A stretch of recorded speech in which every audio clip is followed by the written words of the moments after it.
व्यास creation आणि राधनी woman welfare association आयोजित पुस्तक आदान-प्रदान महोत्सव 2024 साजरा करण्याचे यंदाचे 7वे वर्ष आहे.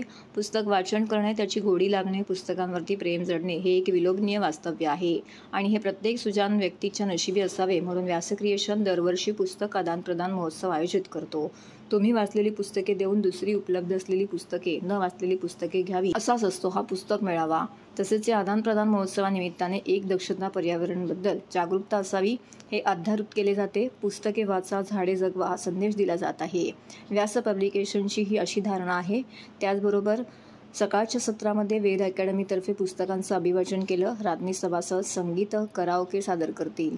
तर सायंकाळी 4च्या सत्रामध्ये प्रमुख पाहुणे डॉक्टर श्रीधर ठाकूर, डॉक्टर सोमन नवलकर, एकनाथ आव्हाड आणि रेखा मॅडम यांच्या उपस्थितीमध्ये प्राचार्य अशोक भावगे यांच्या बालकट्टा, जीर्ण पाचोळ्याचा आक्रोश आणि करुणेची नीलभुलाई या 3 कविता संग्रहाचा, तसेच चारुशीला भामरे लिखित सफर समुद्राची आणि महाराष्ट्रातील लोककथा आणि संध्या सावंत यांचे जंगलातील चोरी या पुस्तकांचे प्रकाशन मान्यवरांच्या हस्ते संपन्न झाले.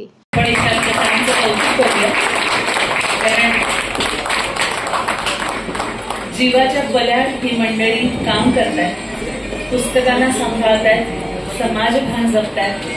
त्याचप्रमाणे माझ्या ज्ञानाचा उपयोग समाजासाठी कसा होईल यासाठी सर्वतोपरी प्रयत्न करतात आणि असं एक मोठं नाव दुःख वाटायला येते, निराशा अचानक येते वाटायला आणि माणूस अनेक हतबल होऊन जातो.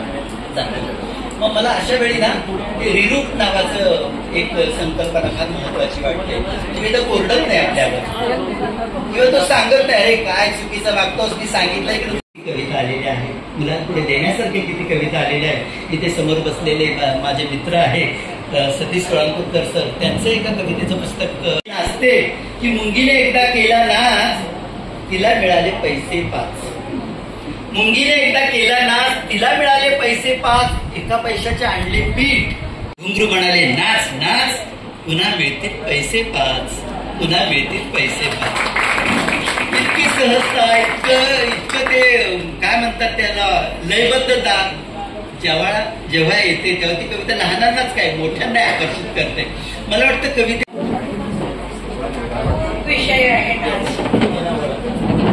जे मुलांच्या मनात प्रश्न आहेत की आज या आयटीच्या युगामध्ये जातं. कारण समाजाचा त्या साहित्याकडे बघण्याचा रोख. आपण वर्तमानपत्र रविवारचं उघडा, 4 प्रौढ साहित्याच्या पुस्तकांची परीक्षणं असतील, पण बाल साहित्याला एखादा छोटासा कोपरा, छोटंसं काहीतरी चौकट दिलेली असते. तर असं का होतंय याचं उत्तर तुम्ही आम्ही शोधलं पाहिजे. जेव्हा आपण महिन्याचं किराणाचं बिल तयार करतो की दुधाचे एवढे पैसे, लाईट बिलचे एवढे पैसे, मला वाटतं त्याच्यामध्ये तुम्ही पुस्तकासाठी सुद्धा छोटी ठेवली पाहिजे. मग ती 100 रुपयाची का असे ना, पण दर महिन्याला 100 रुपयाचं पुस्तक आणून ठेवा. तुम्ही म्हणता की आमची मुलं वाचत नाही, याचा एकदा चमत्कार करून पहा. तुम्ही मुलांसोबत वाचन करा, त्यात एखादी कविता वाचून दाखवा.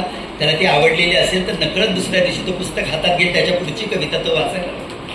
एखादी गोष्ट वाचून दाखवा. मुलांसोबत वाचन करणं हा काय प्रकार असतो हे आता आपण पालक विसरलेलोच आहोत. आपण म्हणतो हे पुस्तक घे आणि तू वाचत बस, आणि आपण आपल्या मोबाईलमध्ये गुंतत जातो, गुंग होतो. मुलगा सुद्धा त्या मोबाईलकडे डोकावतो आणि त्याला सुद्धा मोबाईलच हवा असतो.